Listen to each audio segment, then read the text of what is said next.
আসলে বিষয়টা প্রথমে যেভাবে ভাবছি, আমিও যদি মারা যাই আমার মেয়ে দুটোকে বিয়ে দিবে কে? দায়িত্ব এই মেয়ের দায়িত্ব কে নিবে? মেয়ের দায়িত্ব কে নিবে? থটস অফ বিল্লাল ভাইয়ের মতো আমাদের মনির ভাইয়েরও একটা হৃদয় ভাঙা গর্জন আছে। মনির ভাই 4টা বিয়ে করছে, কিন্তু দুঃখের বিষয় হইতেছে প্রত্যেকেই তার সাথে প্রতারণা করছে।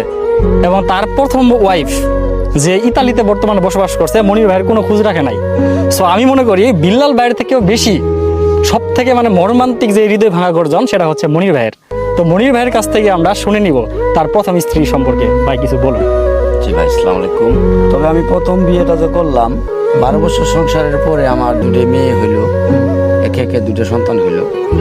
সন্তান দুটাকে মানুষ কর্ম দুইজনের পরিকল্পনা করলাম। আমি টলি চালাইতাম, তবে উনি আমাকে রেখে ঢাকা চলে গেল। তবে আমিও ওনার পাশে গেলাম।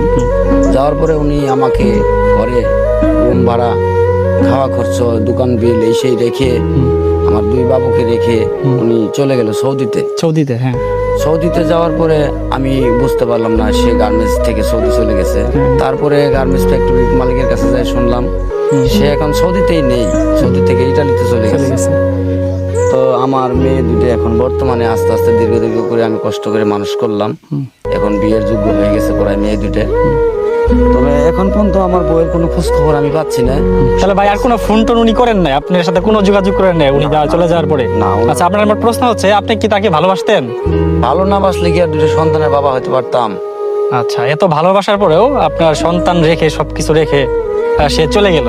হ্যাঁ, তার চলে যাওয়ার কোনো কারণ কি বলছে, যে কি কারণে সে চলে গেল আপনার সাইরা? সে বলছে যে তোমার ওখানে অভাবে থাকি, অভাব, হ্যাঁ, একবেলা যদি শুটকি খাই আরেক বেলা খাওয়ান লাগে ভর্তা আলু, তে আমি যদি তোমাকে রেখে চলে যাই তাহলে হয়তো ভালো মন্দ চলতে পারবো। এই শোক অনুভব করেই তো চলে গেছে আমার কাছে। তবে সে যাওয়ার পরে আমি ঢাকাতে খুব কষ্টে আমি ঋণধার বাসাতে আমি জমি বিক্রি করে আমার এই ঢাকাতে ঋণ শোধ করে আমার মেয়ে দুটোকে নিয়ে আসা লাগছে। আমার মেয়ে দুটোকে ওনার আটকা দিয়েছিল, তার জন্য আমি 6 মাস পরে আমার এখান থেকে জমি বিক্রি করে আমি আমার মেয়ে দুটোকে ঢাকা থেকে উদ্ধার করে নিয়ে আসছি, এই শাহবাগ বাড্ডা থেকে উদ্ধার করে নিয়ে আসছি। তবে আমার মনে এখন ওনার কথা মনে হয় না। আমার 2 মেয়ে নিয়ে আমি খুব সুখে আছি।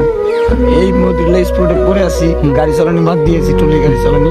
আমিও যদি মারা যাই আমার মেয়ে দুটোকে বিয়ে দিবে কে? দায়িত্ব এই মেয়ের দায়িত্ব কে নিবে? মেয়ের দায়িত্ব কে নিবে?